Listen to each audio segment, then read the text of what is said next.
ఈ రోజు కథ దసరా 2 విజయాల పండుగ. ఒకరోజు ఆద్య, అమ్మా, దసరా అంటే ఏమిటి, ఎందుకు జరుపుకుంటారు అని అడిగింది.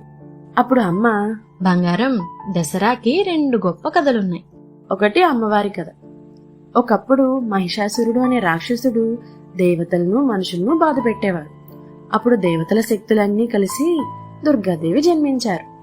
అమ్మవారు 9 రోజుల పాటు మహిషాసురునితో యుద్ధం చేసి 10వ రోజు అతన్ని జయించారు. అందుకే ఆ రోజు విజయదశమి అని పిలుస్తారు. ఇంకా రెండవది శ్రీరాముని కథ. శ్రీరాముని కథలో రావణుడు సీతమ్మను అపహరించాడు. రాముడు, హనుమంతుడు వానరసేన సహాయంతో లంకకు వెళ్లారు. రావణాసురునితో చాలా రోజుల పాటు యుద్ధం చేశారు. చివరికి విజయదశమి రోజున రాముడు రావణుణ్ణి జయించారు. అందుకే ఆ రోజుని మనం దసరాగా జరుపుకుంటాం. అంటే అమ్మా, దసరా 2 విజయాల రోజు కదా? అవును ఆద్య. ఒకటి అమ్మవారి విజయం, చెడుపై ధర్మం గెలిచింది. రెండవది రాముని విజయం, సత్యం అబద్ధంపై గెలిచింది. ఏ కథైనా మనకి చెప్పే పాఠం ఇదే. మంచి ఎప్పుడూ గెలుస్తుంది, చెడు ఎప్పుడూ ఓడిపోతుంది. అందరికీ విజయదశమి శుభాకాంక్షలు.